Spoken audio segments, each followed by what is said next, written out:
I had a professor in college who insisted, quite angrily, meaning it had to be on a test, that he takes quarrel with the decision in the English language to make two separate words for politics and economics.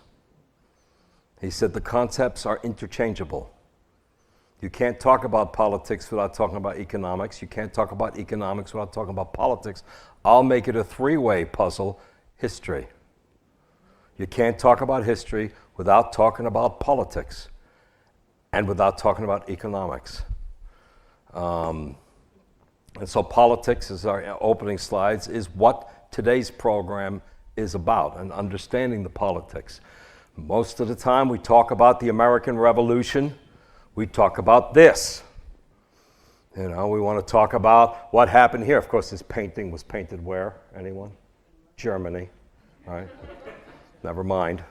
But, you know, we want to talk about the triumph and Washington marching victoriously into the country. That's what we usually think of when we think of a discussion about the American Revolution and the campaign for American independence. Today, we go to merry old, dirty old London to talk about what's going on that side of the pond.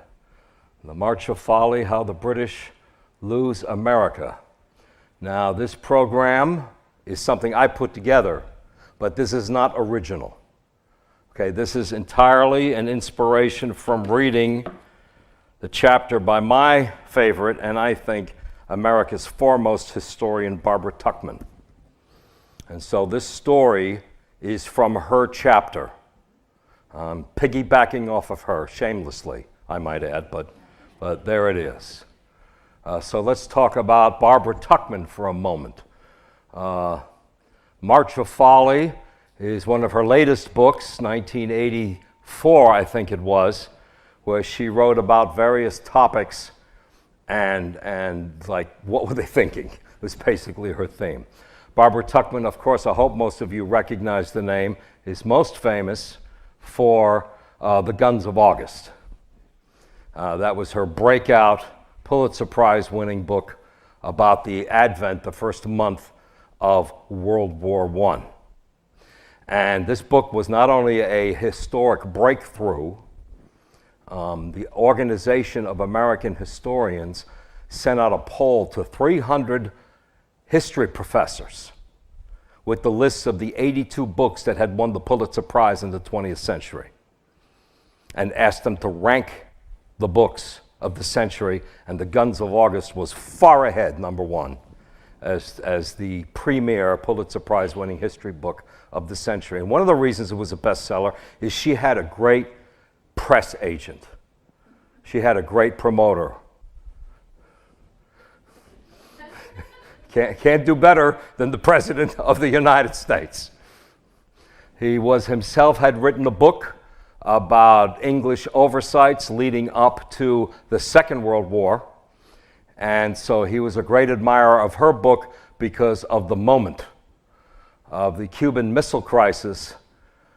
Kennedy had a case of this book brought to the White House and gave it to everybody and said, this is how wars start. This is how wars start. And he, you know, Richard Norton Smith, one of our historians, Kennedy's instinct was caution. Tuchman supplied him with the perfect cautionary tale. Few authors can make so great a claim on posterity's gratitude. Here's a historian who wrote a book that affected history as it spoke. Her second Pulitzer, she's gonna speak to us throughout the program. I just have to remember when she's talking, so I shut up. But what an interesting concept that is. You know, unfolding of miscalculations. One mistake upon another upon another. Her book, when it came out, set libraries on fire all over Europe. The scholarship of what had happened in World War I was completely flipped upside down. this American had the audacity to conclude that after 30 days, World War I was fixed in a line, and it took them 4 years to slug it out. But essentially, they never moved off of this line once it was set. And that was her thesis. That's the paperback cover that when it first came out. She scored a second Pulitzer Prize only 9 years later with her book Stillwell and the American Experience, and that now is considered mandatory reading for diplomats and those concerned with modern relations between us and China, setting the stage for how China became what it is today. And General Stillwell was our American representative in China right through the Second World War. When she died in 1989, her obituary was on the front page of the New York Times.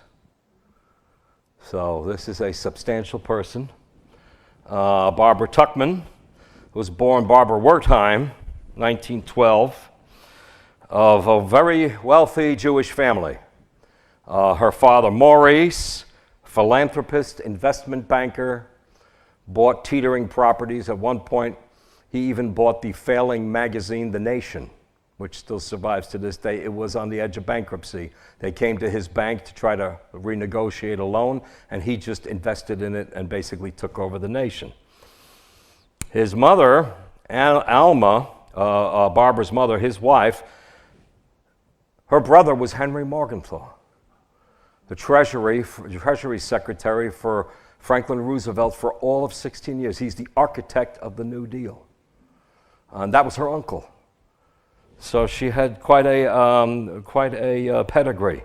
Graduated from Radcliffe College, which was associated with Harvard University, then since absorbed by Harvard. She gets a job with the Pacific Affairs Institute in New York, and they send her to Tokyo. In 1935, she's in Tokyo, and she actually goes for a few months to China as the Japanese the war's already begun. And she's in Manchuria during the invasion. There she is. We have to be delicate when we say in this photograph that we get to see Barbara Tuchman's ass. Okay, sorry. Just can't resist the jokes. She comes back to the United States, and her father gets her assigned to Spain, where with the famous female war correspondent Anita Brenner, takes her under her wing as an aide, and she helps her write articles. So Dad sends her off to cover the Spanish Civil War. No evidence she hung around with Hemingway, but we can pretend. She returns home 1940, marries a medical school teacher and well-known surgeon in New York, Lester Tuchman, and she proceeds to have 3 little girls and becomes a housewife. In the 1950s, her interest in history reemerges, and she begins working on a magazine article about the famous Zimmerman telegram. If you ever go down to the Cryptology Museum near Fort Meade, they have a nice big exhibit on the Zimmerman telegram and how the British decrypted it, and the British fed it to the Americans. And she proposed an article in American Heritage magazine. And the Zimmerman telegram, is everybody familiar with it? It's a telegram to the German embassy in Mexico telling the Mexicans to raise arms and recapture the territory that they lost in our Mexican War. Basically invade New Mexico and California. Like, it was preposterous, but nevertheless, people think we got into the war because of the Lusitania being sunk, right? That was 2 years before. This was 30 days before. They learned about the Zimmerman telegram, and 40 days later, the United States declared war on Germany. So the editor of American Heritage said, "You don't have a magazine article, you have a book." And that became her first book, The Zimmerman Telegram. And that editor is famous to many of us. Anybody know who that editor, her mentor, who pushed her into writing a book? Bruce Catton. Somebody we all know. Yeah, there are big names in this one. So this is, if you want to see Barbara Tuchman, you can. The Democratic National Committee held a hearing On foreign policy, Tuchman was no fan of Ronald Reagan. She thought he was too paranoid, that these little revolutions in Central America didn't amount to much. They weren't really communists. They probably never had read any communist stuff. It's just what they were doing. And she felt Reagan was overreacting. You can find this on C-SPAN, Barbara Tuchman. It's 7 hours long. So you want to go to minute 45 and minute 104. And she talks about applying her knowledge and analysis of the crisis in Central America, which of course will turn out to be a black mark on an otherwise positive administration, the whole Iran-Contra scandal and all of that. So she was ahead. This is not as good. It's more personal, but it's more like, wow, how'd you write a book when you had kids, So it's a little fluffier, but you can get that interview, Bill Moria's journal. This is still available on YouTube, a half an hour with her. An interesting comment, that she would do away with political advertising, make them talk out loud, don't let them film these backstabbing commercials. So, A March of Folly, she takes on 4 topics: the Trojan War, the Renaissance popes, who by their ineptitude and infighting allowed the Reformation to occur that they may have been able to prevent, and we'd all still be Catholics, the American Revolution, and the Vietnam War. And it's a gripping book. Oh yeah, I should show you some of these. I'm sorry, I have first editions that I've managed to collect. They're priceless. I think I got this one for $5. That's the first edition of The March of Folly. Here is The Guns of August, my visual aids. And here is Stilwell and the American Experience in China with her on the ass in the back. And this is my version of March of Folly with. So that's the one that I use. I leave that one on the shelf. And politics. We think of President Biden. We think of one guy. The idea is that she emphasizes, and I want to emphasize, and my wife is here with us, who are both newspaper reporters for many years, and we learned this as well very quickly, is that there's no one person. So if you want to look at the head, you got to look at the key aides. Not necessarily by title, because the titles move around, but there are men and women who are key to the thinking of the boss. He's not going to make a move without them, and he's frequently going to give them the job of designing and putting together things for the current administration, Chief of Staff Jeff Dienst, the Secretary of State Anthony Blinken, and Mike Donnellan, his Chief and Special Advisor. Donnellan was with Biden at his beach house in Rehoboth, where Biden, at the beginning of the week, secludes himself with COVID, and by the weekend issues a statement that he's not running for president anymore. So that whole story of what happened at that beach house has yet to come out, but Donnellan was there with him. So these are his close advisors. Chris in the current Trump campaign, Chris LaCivita is campaign manager, Susie Wiles is domestic campaign manager, and Dan Scavino has been with Trump for years. He was his deputy chief of staff in the first administration. You may know a lot of the guys that were in his administration, they don't like him anymore, but this is the brain trust that would run his administration if he gets elected again. So these are the people to look at that he listens to. Well, some say he doesn't listen to anybody, but you get the idea. And for our hometown guy, Josh Shapiro, Chief of Staff Dana Fritz, Deputy Chief of Staff Larry Halsheim. He has like 12 deputies. He's the senior. And his money guy, he's not the treasurer, he's his financial advisor, budget drafter, Yuri Monson. These are the guys who make Shapiro who he is. AIDS can cause problems. And this is very true for Shapiro, because this was the guy who came up with him from Montgomery County, was his chief of staff at the Attorney General's office, Mike Vereb, who last year got caught in a sexual harassment scandal. And he was basically saying dirty stuff to a staff member who filed a lawsuit. Shapiro was slow to react. He settled the lawsuit with money from the governor's private funding account. Eventually, Vereb did resign, but it took a little bit too long. And these stories came out recently were renewed and may have played a role in why he was not selected as vice president at the last moment because of this potential sexual harassment scandal. So Abraham Lincoln, William Seward, Salmon P. Chase, Edward Bates. What makes these guys unique is these are the guys who are trying to knock Lincoln off at the Republican convention in May of 1860 in Chicago. And eventually Lincoln will win on the third ballot as more and more fringe vote delegates come to him and give him the majority. So these were his political enemies. I mean, they didn't fight with, none of them were at the convention, by the way. Back then, you didn't go to the conventions. Your guys went. You stayed back at home. So William Seward never left in Albany or whatever, it's near Albany, the town he lived in, and Lincoln is down in Springfield. And Doris Kearns Goodwin does a wonderful job in that famous book explaining how these guys, he brought them into his administration, and these became his key thinkers, his key advisors. And so to merry old England. And there is King George III, and George Grenville. Right after we call it the French and Indian War, but the Brits call it the 7-Year War. We have a Brit with us, don't we? Didn't we? Somebody told me, right? 7 Years War. So we're going to use that term, but we're talking about the French, 56 to 63, the French and Indian War.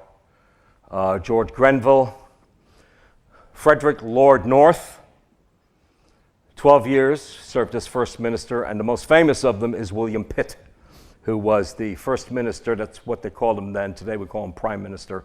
He was the first minister during the 7 Years' War. He's the one who led the country into developing empire.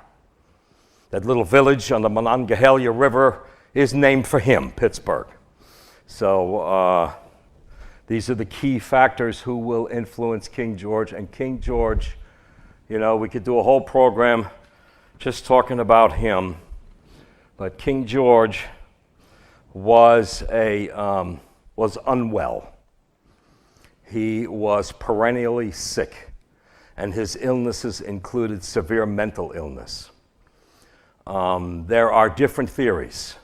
Historians, some believe he was bipolar and had manic depression. But it is widely agreed upon that he did suffer from porphyria. Porphyria, literally from the Greek, means purple water, and its primary symptom is purple urine. It means the porphyrins in the body are not breaking down. And this is frequently associated as it's genetic, it's an inherited disease, and it's frequently thought to be possibly the result, like hemophilia, of inbreeding among aristocratic families. There's a lot of hemophilia in Tsar Nicholas's family. There's too much close interbreeding, cousins marrying cousins, and so forth, and porphyria may have been a result of that. Where it came from, we don't know because it's genetic, but it's definite that he had it. And it can not only cause severe pain in the digestive system and disability, disabling illness, but it can cause severe mental illness, including extreme depression. It attacks the neurological system. So it's a rough life he had. He's the longest serving king in English history. He would die at the age of 81, and he probably would have been merciful had he died a little bit earlier. He didn't get an awful lot of respect. The British were happy to make fun of King George III. They thought he was an effete snob. The worship of the aristocratic classes by this time, during the Age of Enlightenment, is coming to an end.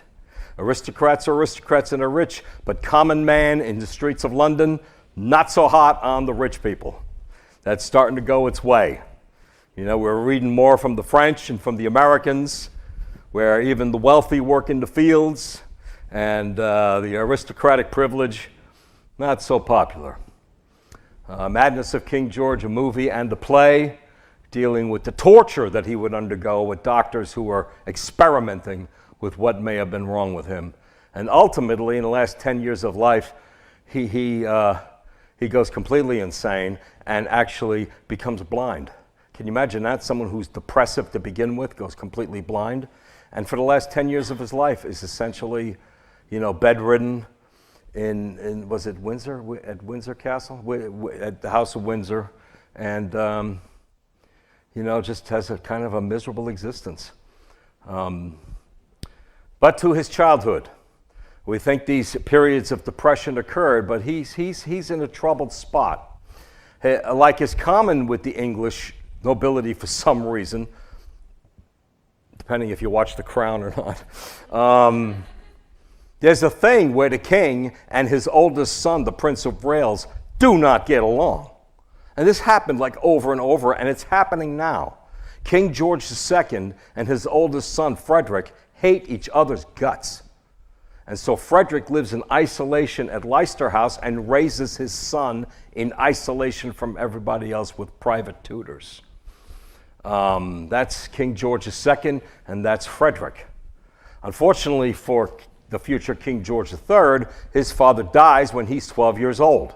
So he's still in isolation at Leicester House, and he has tutors who are teaching him. One of those tutors has an interesting quote that's not here.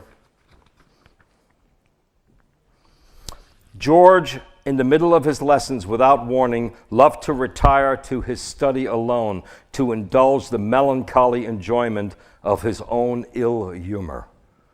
That's what his chief tutor said, because he's, the next in line to be king. So if he walks out of your classroom and hides in what are you going to do? You can't do anything. And so, except write letters and explain to everybody else what's going on. So he's raised in isolation in this way, and he becomes very deeply suspicious of anyone in government and at court. His father's close friend was William Pitt. But when his father died, William Pitt agreed to become prime minister for King George II. George III considered that to be a stab in the back. He would describe William Pitt as the man is a snake in the grass and he cannot be trusted. So he is learning, all the wrong lessons in his isolation and advances to become king. Oh, there we go.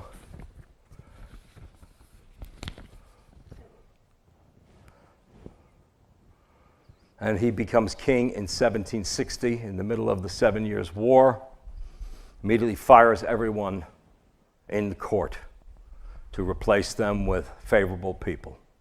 The first minister is an ineffectual guy named John Stuart, 3rd Earl of Bute, and he likes him, but no one else does. And so George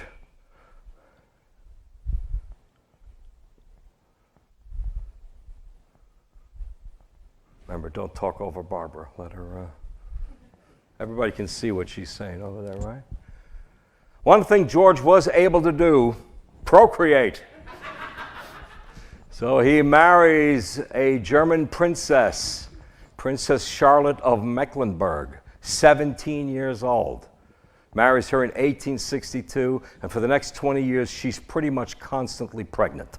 Has 15 children, including George and William, who, drum roll please, can't stand Dad. That's a little later. Here they're still just little kids.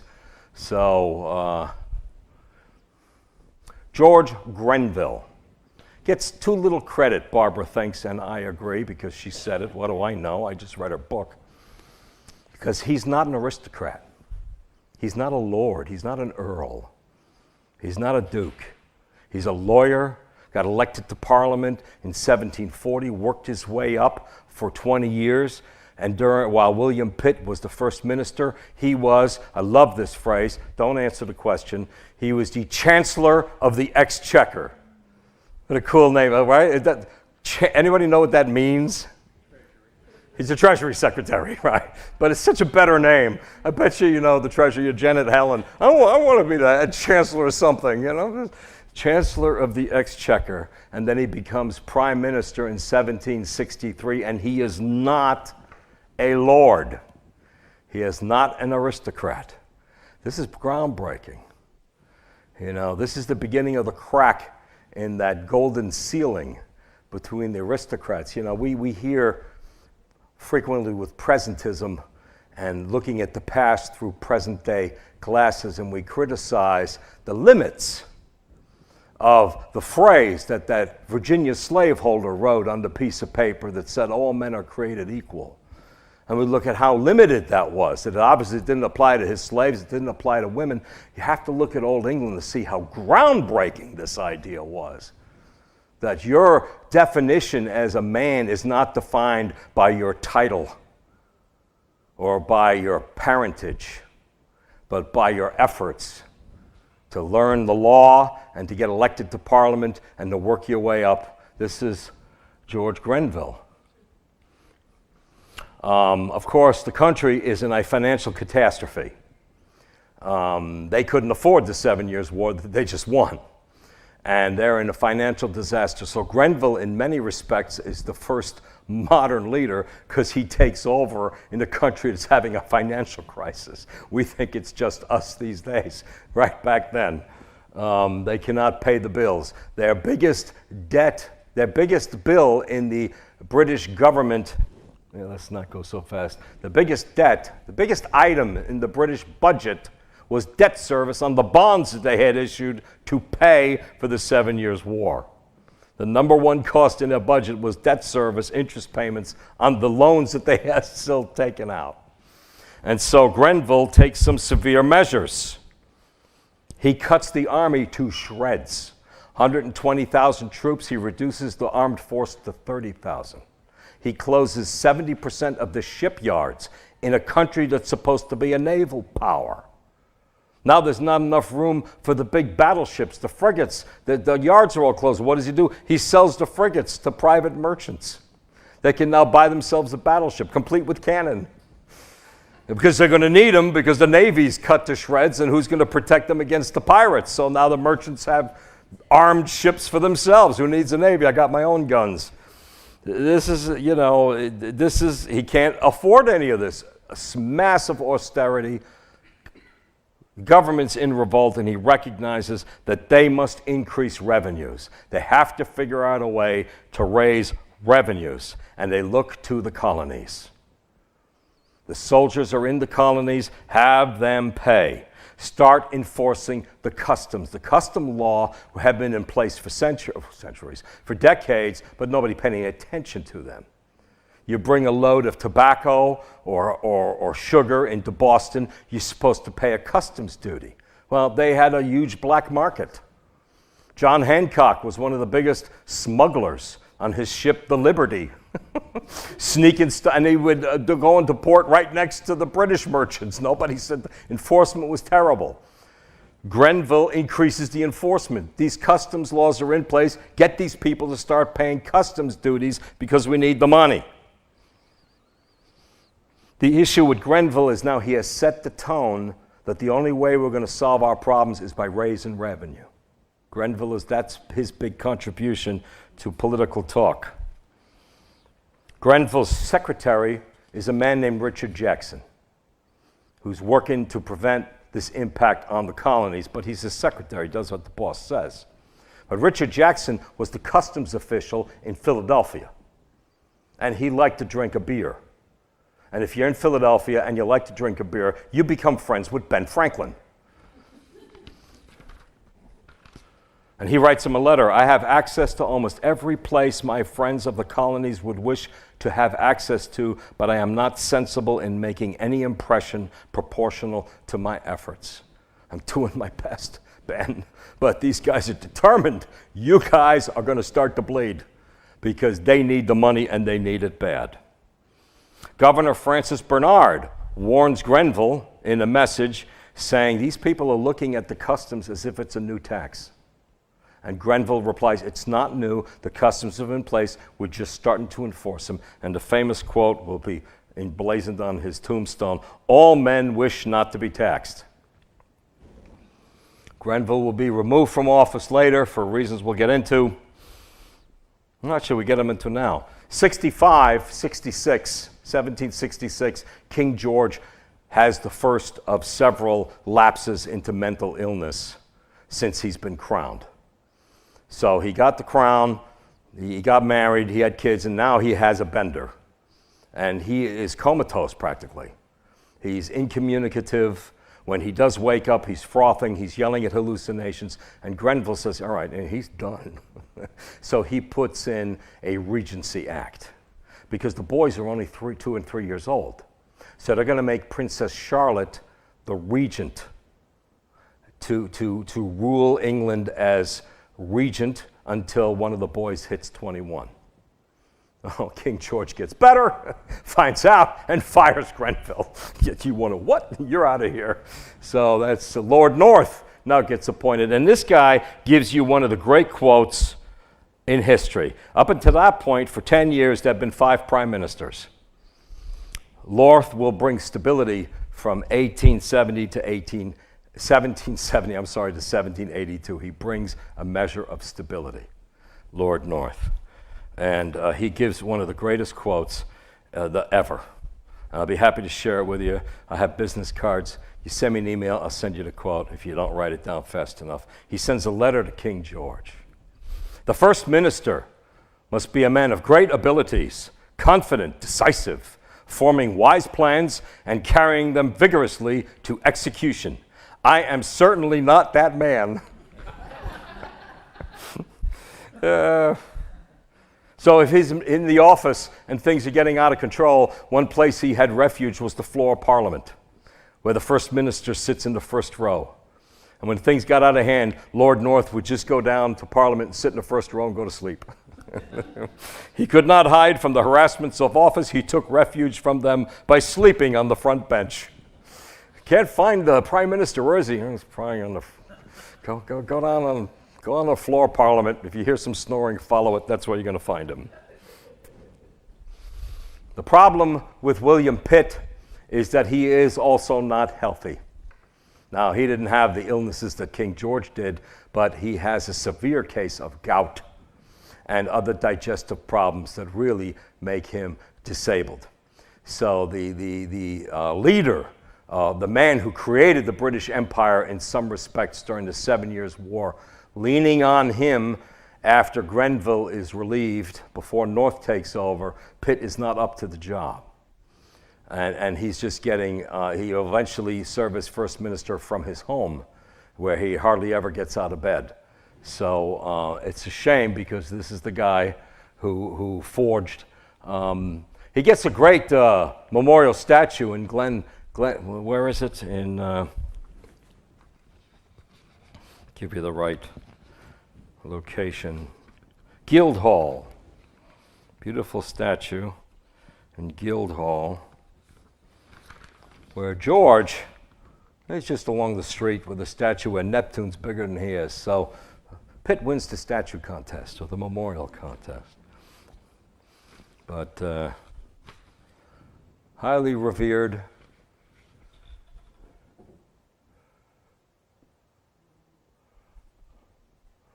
There's the cartoon of the gout, the agony that he lived in. Incurable at the time.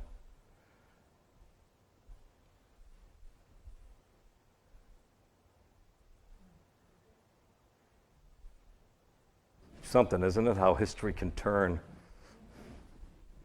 Parliament, good grief. Parliament. 558 members of Parliament, equally representing the entire country. No, Parliament was not built up on a basis of congressional districts or anything remotely resembling geographical integrity. It was built up by patronage from lords and nobles and local landowners, depending on how much money they had to give to the government to acquire their seats and then give them as inheritance. The result is gerrymandering that we could not even possibly imagine. 588 seats. The largest city in Europe is London. Largest city in England is London. How many of those seats do you think are held by delegate ministers from London?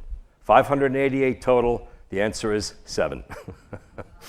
Cornwall, suburban rural area, has 40. So the idea of equal distribution was not the concept. That's not where these seats came from. So you have a strong representation of landed gentry, earls and nobles, and a de minimal representation of what you might think of as the common people, the working people. You had some, but you didn't have many. The primary principles were mercantilism. Mercantilism was a reference to the policy that all goods going to the colonies come through England. The Parliament controls the flow of goods to the New World and cuts off the flow of goods to make sure controls the flow of goods. The United States at the time, well, not the United States yet, is it? The colonies at the time of the American Revolution were incapable of making shirts and blankets. Everything had to be imported. Lots of things they could not get had to come from England. They couldn't get tea. They couldn't get all sorts of things. All had to be imported, and the British Parliament set the rules on controlling mercantilism. You've all heard of the East India Company? East India Company, great lobbyists. Great lobbyists. They don't have lobbyists.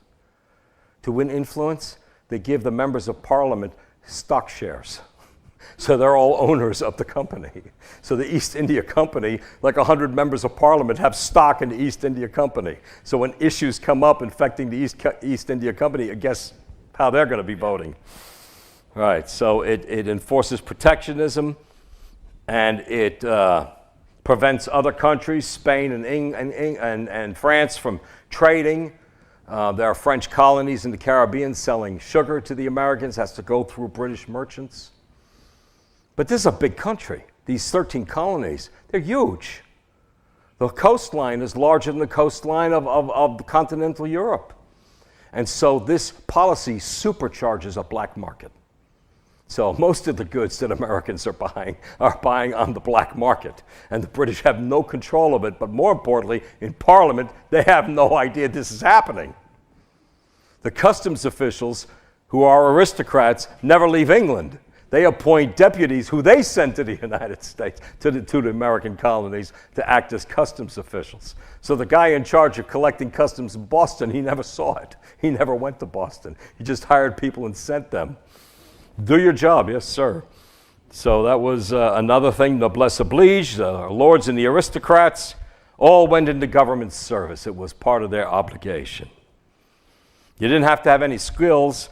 The duty was to your territorial title. Access to patronage of relatives on the public payroll, salaried positions in the 1760s and 70s grew exponentially. As Barbara explains them, misty job descriptions became limitless. You know, all the relatives, everybody was on the payroll. The treasurer, earlier, Sir Francis Underwood, a little board, will form these social clubs that became very popular. Okay, well, let me get out of the way for Barbara for a moment.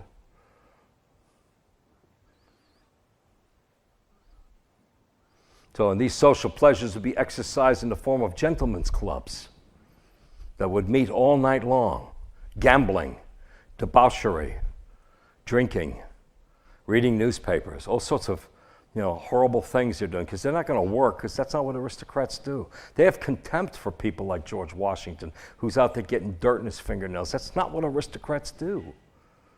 You Americans, you just don't understand the division of the classes. One of the Lord John Montagu, you think he'd be a little busier. He is the British version of the Secretary of the Navy in a naval power, And he is a true advocate of the Hellfire Club, one of the clubs that the treasurer starts. There's other clubs, they're famous. There's the Hellfire Club cartoon. He's gambling. He's having a good run. He's having a lucky run. John, you haven't eaten in 6 hours. You have to eat something. I can't sit down and eat something. I'm on a run. I'm on a win streak. You have to eat something. Look, take some meat and put it on a piece of bread and give it to me so I can eat it while I'm standing up and gambling. Yep, he invented the sandwich. There he is. I'm not making this up. It's where it comes from. I mean, I think they were doing it before, but it got named for John Montague, the Earl of Sandwich, who was busy gambling. That's Parliament, an aversion to labor, an aversion to voting. An important man. Shouldn't be important, but he is. John Wilkes, a member of Parliament from area near London, is a bit of a seedy character. He's basically publishing soft porn. That's how he's making his money. Little pamphlets, little pornography. He's the Marquis de Sade of London, except without the plays. He's just writing little porn essays. And then he decides to publish something else. And he publishes a little essay on how King George is like kind of stupid. You know, like the way he handled the end of the 7 Years' War. Now we're upside down in debt, like, you know, not the sharpest tool in the shed. And he is arrested. And he is put in the Tower of London on charges of seditious libel. All right? He could get killed. He could get executed. But his barristers go to court, and the judge orders him released because of the doctrine of parliamentary privilege. Member of Parliament is allowed to say whatever he wants. We have that extends to Congress today. On the floor of Congress, you can't get sued for something you say.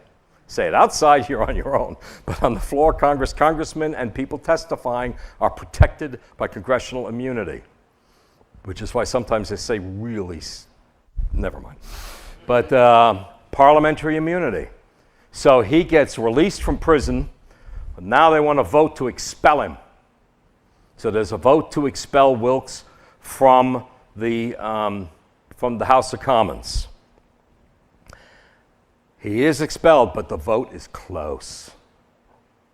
There's a 14-vote margin between passing and failing. Hundreds of members of Parliament vote to protect parliamentary privilege.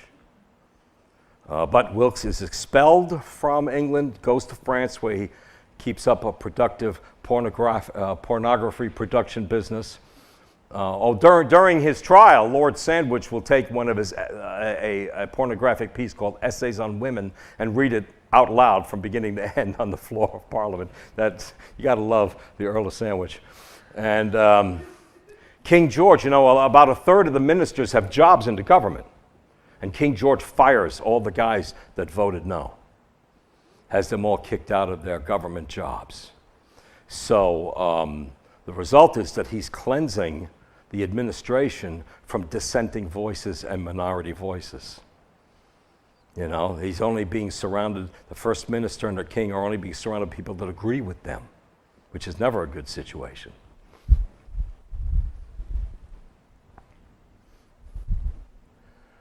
Everybody can read that?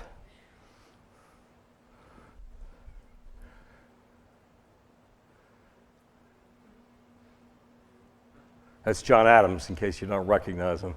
Everything else moves forward except the art of government. We're still, you know, back in ancient Greece throwing rocks at each other. And so, let's talk about the legislative record that leads to trouble. Anybody ever heard, well, actually, you've all heard of the term windfall. You can't answer. We have our British guest here. Does anybody know where the word comes from? A windfall? Oh, good. I get to share an irrelevant word source origin. The king owns all the trees. Nobility, private land, it's all the province of the king. If you want a tree to cut down, you have to get permission. The Lord wants to clear a field for farming, he'll get permission, but ordinary people won't. But if the wind blows a tree over in a storm, that wood is, you can use that, so that's the windfall. Right. Well, the White Pine Act, you know, naval power, we need masts. These things break every now and then, bad storm, whatever happens. So all pine trees in New England, wider than 10 inches, are the property of the king. So you cannot cut down a tree that's wider than 10 inches. So they're all the, you know, they're like, so that's the beginning. Doesn't mean much at the time, but it'll come up later. Molasses Act, 1733. This is not a revenue item. It is an item to control the shipment of molasses and sugar from the Caribbean, the beginning of mercantilism, the control of what's flowing into the colonies to make sure that what you're buying it from British merchants, not from independents. This is a bigger deal than you would think. Parliament proposes a census in 1753, and the English people consider it tyranny. An act of tyranny. How dare you? They want to count how many people there are so the tax master knows where we are and can start charging us taxes. They consider it, today, a census, who gets excited about it? But these controversies over the census, this is exactly the reason why the census is specified in the United States Constitution. These guys got together in Philadelphia and were writing the Constitutions. Let's not forget about all the crap that happened, in 53 over the census. Let's get that in there, in a way that everyone can accept. She's still, as she says, an incursion into liberty. 1760, the writs of assistance to enforce customs, which wasn't going very well. Knock and enter without a search warrant. Up until now, you needed to be suspected of a crime. Well, I guess black marketing is something of a crime, but all over Boston and New York, soldiers are kicking doors into warehouses to check the stuff. Up until now, it had been customs officers who, remember, the bosses stayed in England, they're just sending, and so who knows how enthusiastic these guys are or aren't. Well, now the Army, under the writs of assistance, one of the births of the Fourth Amendment of the United States Constitution. You see what these guys are doing? Let's make sure that doesn't happen. You can find the Bill of Rights structured throughout many of these things.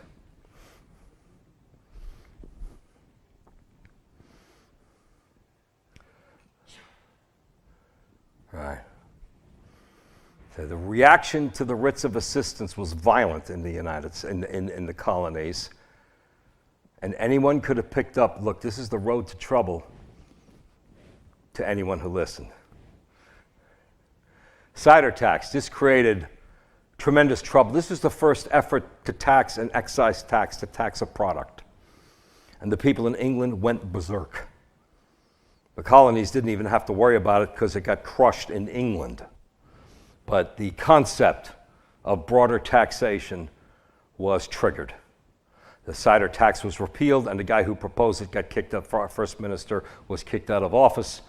But the door had been opened to the idea of, that's him, John Stuart, 3rd Earl of Bute, was on his way out the door because the cider tax, not such a good idea. William Pitt himself, at this point speaking from the side, the poorest man in his cottage may bid defiance to all the force of the crown. You have no right to invade my home and find out how much cider I have and charge me a tax. You're not allowed. And that's when Grenville comes in, leaving. When Bute gets moved out, George Grenville becomes first minister. So it's over the cider tax contribution. Boundaries proclamation. This is really interesting and important, I think. Americans are moving west.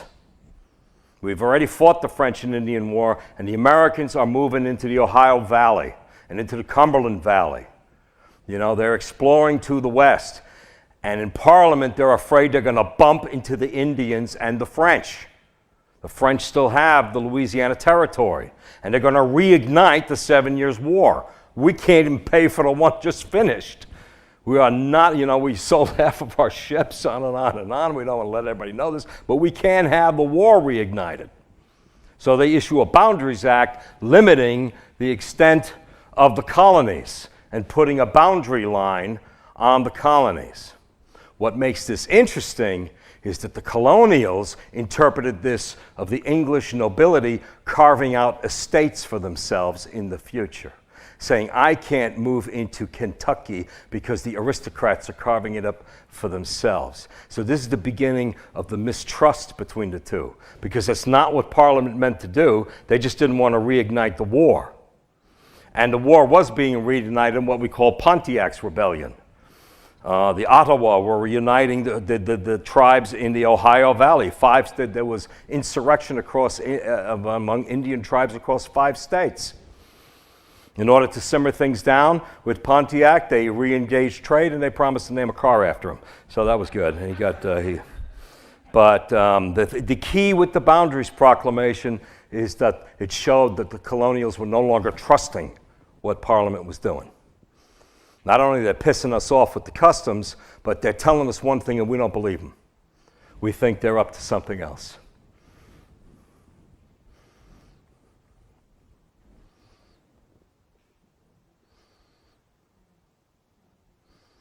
I mean, how American is that, you know what I mean? The frontier. And here these people are telling they didn't believe him. They didn't believe him. The Sugar Act, unlike the Molasses Act, the Sugar Act was actually intended to raise revenue. So they're passing that, and the Massachusetts legislature will now petition Governor Francis Bernard and say, look, knock it off with this stuff. Tell us how much money you need. We'll figure out a tax system to raise it, and we'll send it to you. And Bernard sends a message to Grenville, but it takes 10 weeks for a message to get there and to come back. Saying, look, and Grenville says, I'm not going to tell them how much money we need. It's none of the damn business.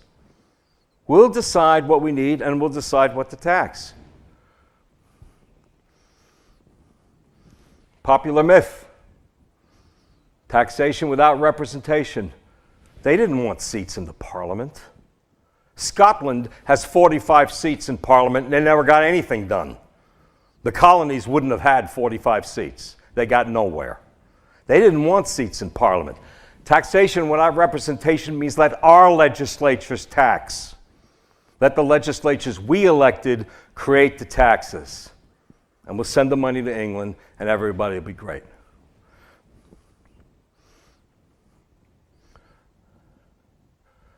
All right.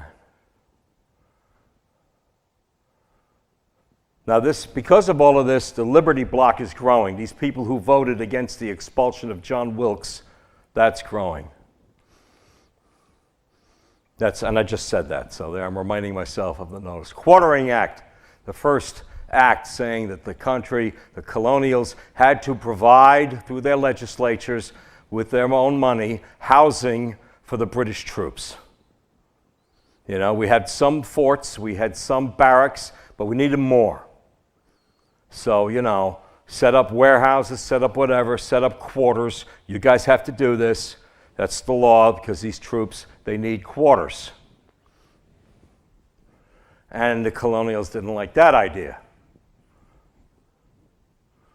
So now you have more and more non-merchants, landowners, farmers who before, you know, okay, sugar tax, what does it affect me? I'm not in the sugar business. You have more and more colonial leaders saying, wait a minute, you know, and the standing army.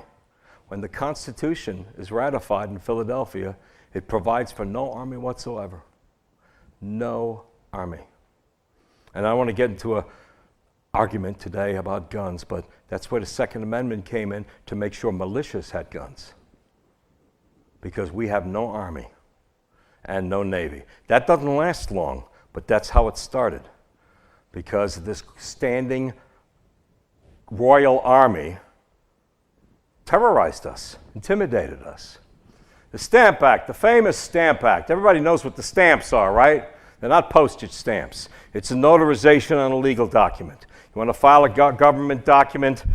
The British have been paying this for a century. Real estate title, a transaction, a lien against a piece of real estate, marriage certificates in some provinces, all sorts of corporate insurance documents to prove that your ship is insured before it sets off. Okay, we're doing this in England. Let's do it in the colonies. Oh my God, they hit the roof. This started to build the unification between 13 colonies because this was hitting them all equally. So they were created, and Ben Franklin goes over there, goes to London and says, simmer down. You know, this is never going to work. Your revenue collectors, they're going to string them up from the nearest tree, wrap them in tar, put feathers on them, and set them on fire. You know, you got to simmer down. Let the legislature, now he's with Grenville. He's not, 10-week delay in messages. He's in front of him with a delegation, and he's saying, simmer down. You know, they'll raise the revenue. How much do you need? I'm not telling you. Okay, why not? Because I don't really know how much we need. Nobody's done the math. What? Yeah, well, can you figure it out? Well, not before you leave. But we have a right to raise taxes. We don't have to answer your insubordinate questions. Boy, that could have solved everything if he just had a piece of paper on it saying, you know, this would be good. But that doesn't happen. And the Stamp Act probably never really took effect because all the stamp revenue collectors ran for their lives and were hiding in the woods. And so it died before that. It probably never actually collected any money. And they're slaying the goose that laid the golden egg. All that income coming from the colonies to enrich Britain, and they are screwing it up. They wanted to control the markets. They wanted to control the economics. And by their acts, they were driving and creating a black market where there wasn't one. They're creating unification between the colonies. Baltimore is organizing grain shipments to Boston. Boston is sending ships with fish to New York. You know, intercolonial commerce to make up for the shortages because of the policies with the British. They are creating a colonial economy. That's what that cartoon represents. The unification of disparate colonies. Remember, politics, economics, same thing. Charles Townshend. He's the guy we can safely call a jerk.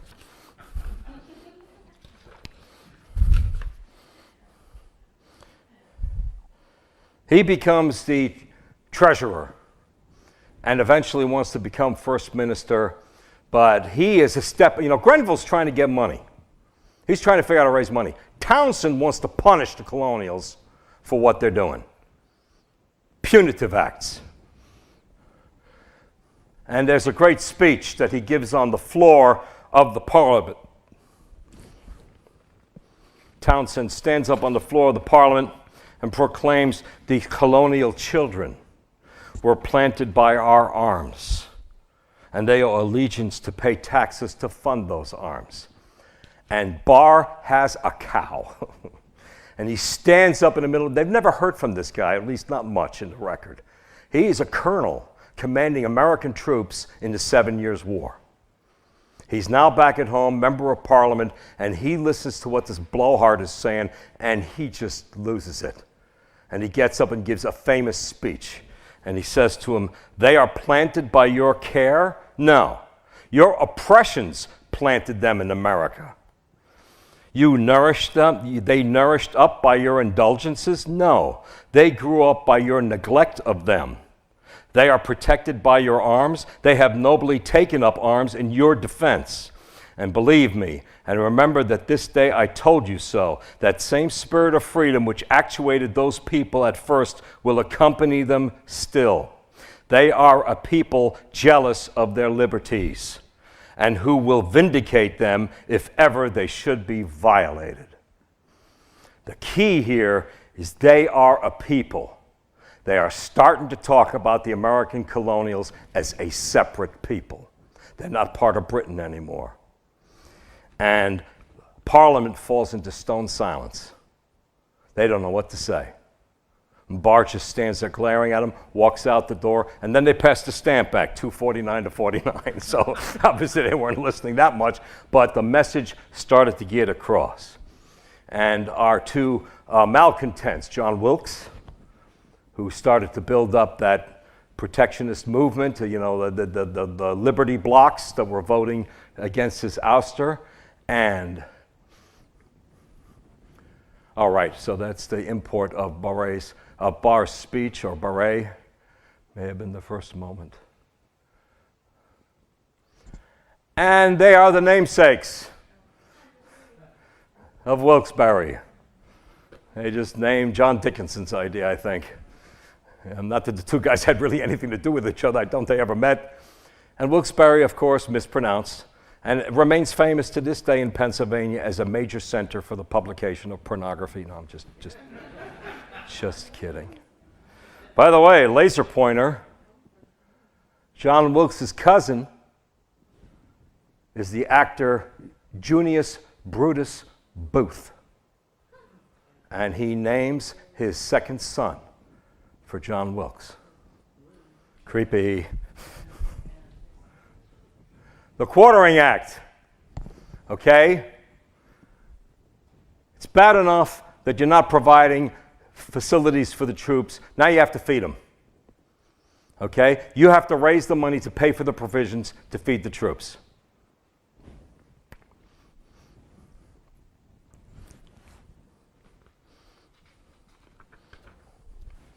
July 1776, that's when Townshend advances to become Chancellor of the Exchequer. Grenville is fired over the Regency Act, and William Pitt returns as First Minister, but William Pitt is ill, and he rarely leaves his house. And his main concerns are the expansion of the colonies in India. So he leaves the issue with the American colonies to Townshend as the treasurer. And he starts his work with the New York Restraining Act, suspending the New York legislature because it wouldn't put up the money under the Quartering Act to take care of the British troops. Most of them are in New York, and the New York legislature would not raise the money to put them up. And so they suspended the legislature. Well, that's going to be popular. Revenue Act. Now they create new taxes on imported goods that can only come from England: glass, lead, and paper. Taxes on everything the Americans are not capable of producing. But they are capable of shipping them in on the black market. You can imagine that starts to grow. The Indemnity Act. We expand mercantilism. We reduce taxes on tea, but give the exclusive monopoly to the East India Company. Imagine how that does in Parliament, right? So now only East India tea can come in. And the Commissioners of Customs Act assigns customs enforcement to the British Navy. Okay, so now we have military enforcement, and they start seizing ships. In Boston, what's the first ship they seize? John Hancock's smuggler ship, the Liberty. So, Hancock, he becomes famous later, signing things, you know what I mean? He's got a thing, he's got this, he's got a bone to pick. He's got an axe to grieve, John Dickinson, our own John Dickinson, writes the famous farmers' letters urging colonial-wide unity against the New York Restraining Act. And there's really the John Dickinson, right here from Carlisle, becomes the pioneer of these correspondences that unify the 13 colonies. They're starting to think about the same things and write about the same things. They're thinking about themselves as a unified whole more than as separate entities. And Dickinson has a big deal to do with that.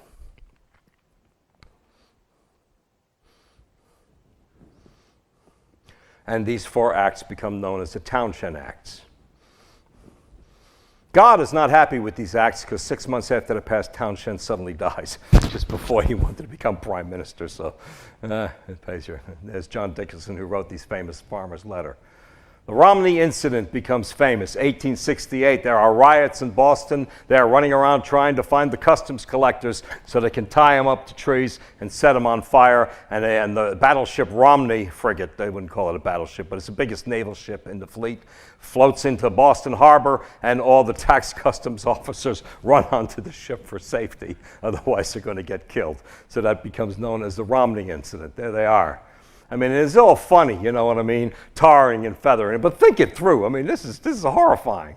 Hot tar on your skin, and then they put, feathers all over it so you can't get the tar off. You're getting 3rd degree. I mean, it's just, They don't have to hang them because they died of this.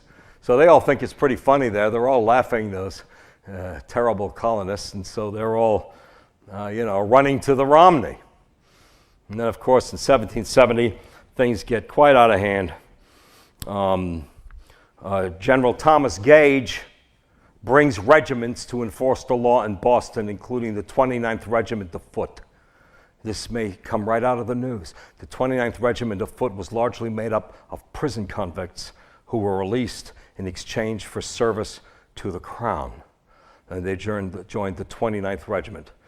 It sounds a little familiar, doesn't it? With the prison convicts forming regiments fighting into Ukraine. And these guys are not that most well-disciplined, and you start throwing snowballs at them, and they're going to shoot at you. And that leads to the Boston Massacre,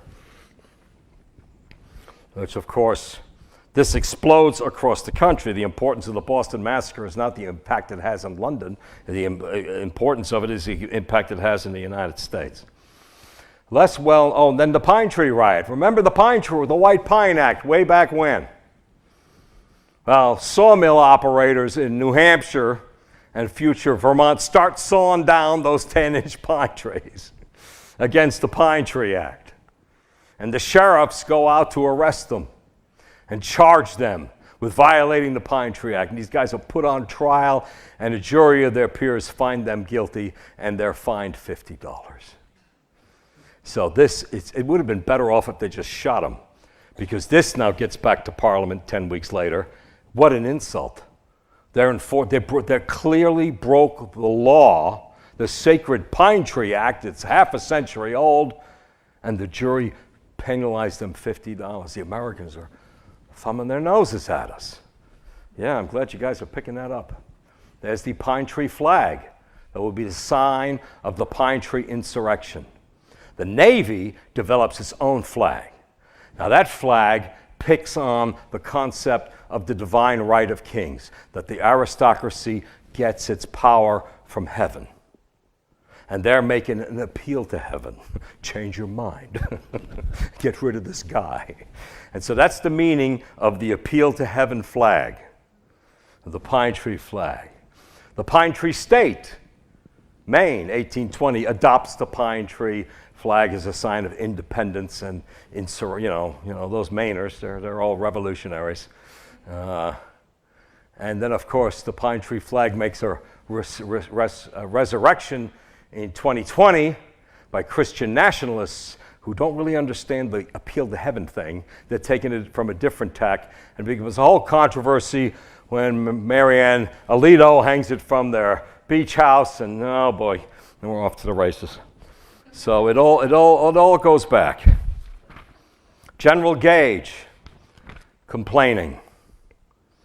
General Thomas Gage urges Parliament to ban town hall meetings and meetings of the legislature. You know, in England they have town hall meetings like constantly, and they want to change a street light, they have a town hall meeting. The little boroughs all over New England, they're weird that way. And Thomas Gage wants these banned. Democracy is too prevalent in America and requires the greatest attention to prevent its increase and the fatal effects thereof. It is necessary, too, that Great Britain should not only assert but also support that supremacy which she claims over members of the empire, or she will soon be supreme only in words.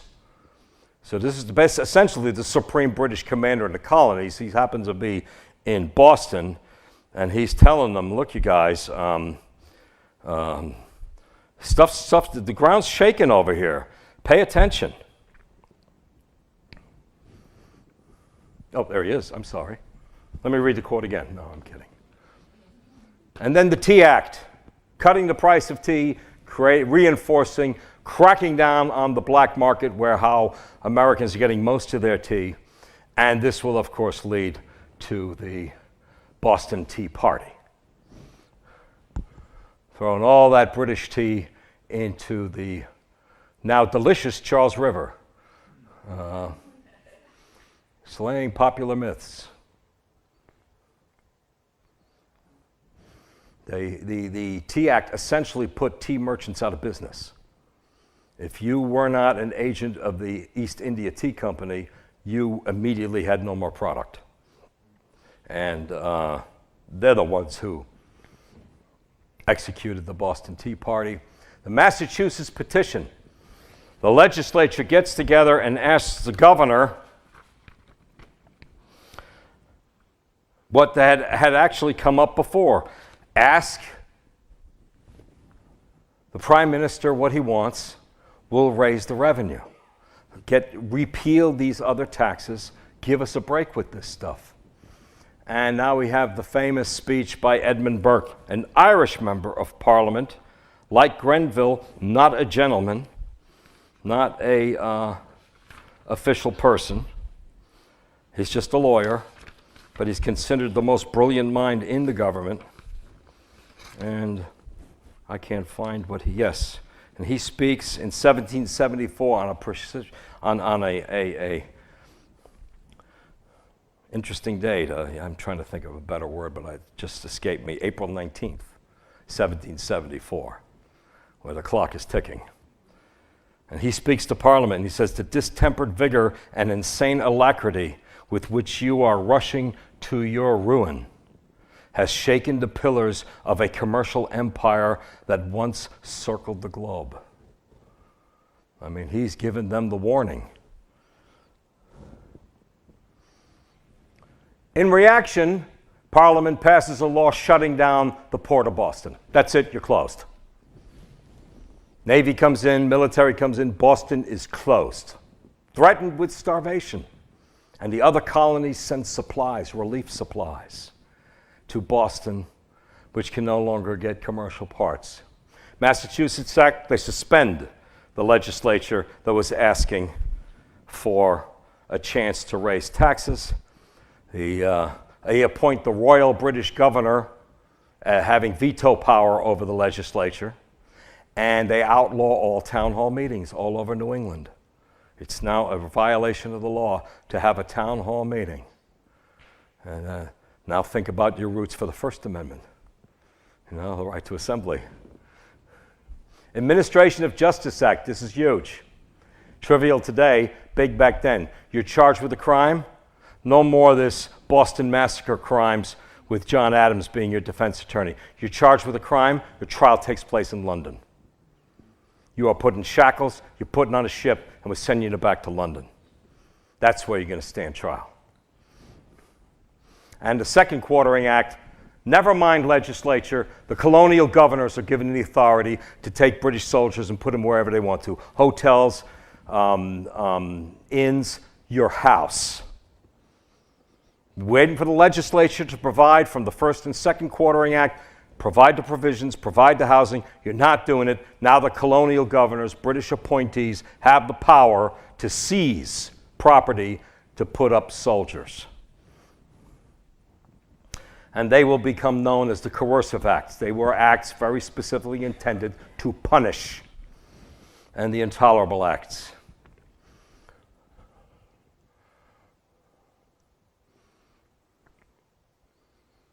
Isn't that interesting? Okay, this has been fun up until now. Okay? But this trouble with the colonies, this virus, what if this virus spreads at home? What if we start seeing English and Irish and Scottish mobs in the streets? We have to put this thing down. We have to put a stop to this.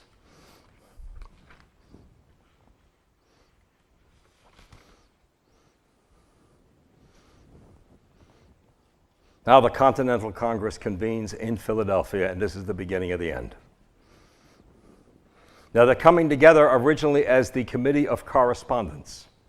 The legislatures were passing letters that they were sending out and distributing to the public, protesting the way they were being treated. Parliament and the governors were telling them, you can't send out these letters. And so Virginia says, well, since they're telling us we can't, why don't we all meet in one place and get together and have one committee to write letters for everybody? It becomes a Committee of Correspondence. Lo and behold, they get to Philadelphia, and it's like, you know something? We're in Philadelphia, and we got tickets for the Eagles on Sunday. We're all in a good mood. Let's do more than just write letters. Let's start talking. Let's talk amongst ourselves. Maybe this is more what we've created. Maybe we are a Congress. They're meeting in Carpenter's Hall. These meetings are not in Independence Hall. These are in Carpenter's Hall. And then it starts, April 19th. The militias have been storing up munitions and mainly gunpowder in a warehouse in Concord, Massachusetts, and British troops march out from Boston to get it.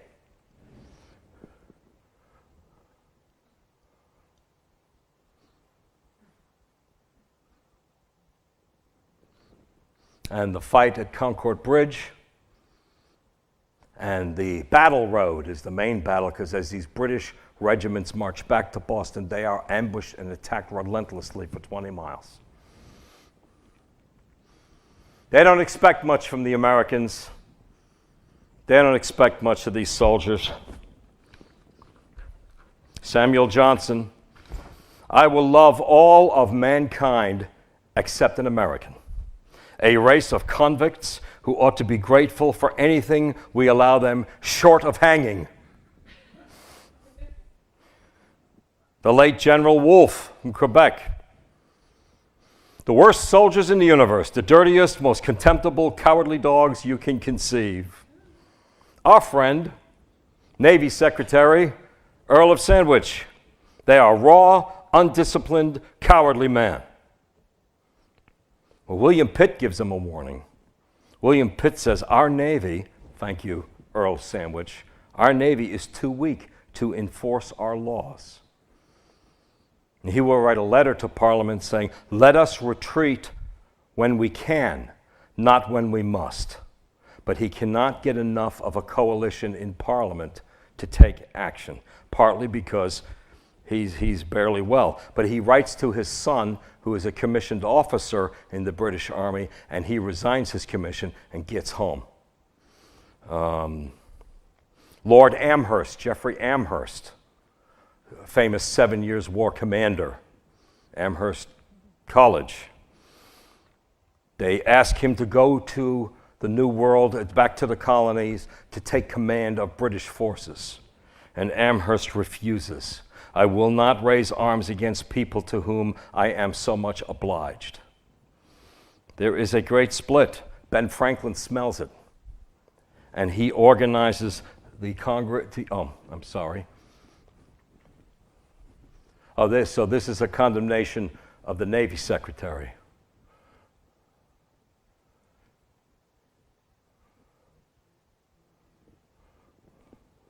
So he gets them together and they write the olive branch petition. We promise loyalty to the crown. This is the olive branch. We will be loyal to the crown, provided that we don't have to be loyal to Parliament and you repeal the 4 coercive acts. That's the deal.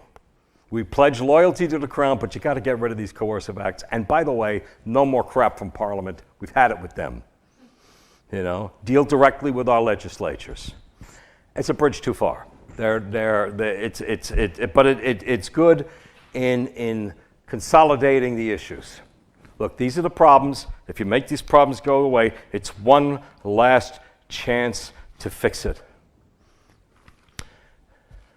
The problem is the olive branch petition gets to England in September of 75, and 2 weeks earlier, George has learned about the Battle of Bunker Hill, which, unlike Concord and Lexington, is a real battle.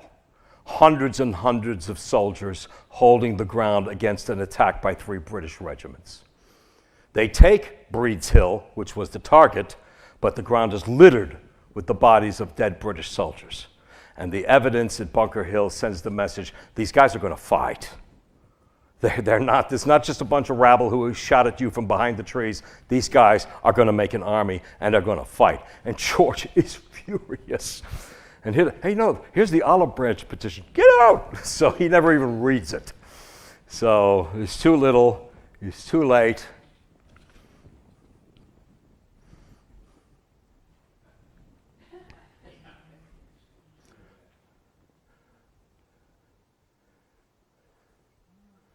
Isn't that something? You got to go read her books. You really do.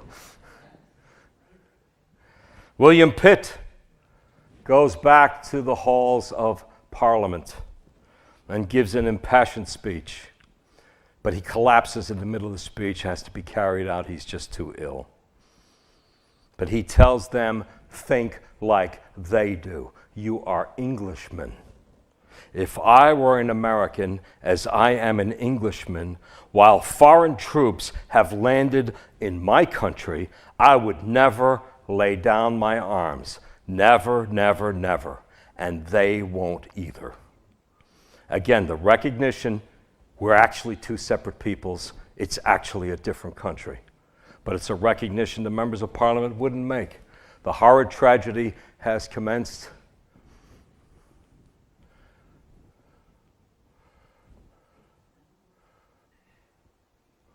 So, thank you very much.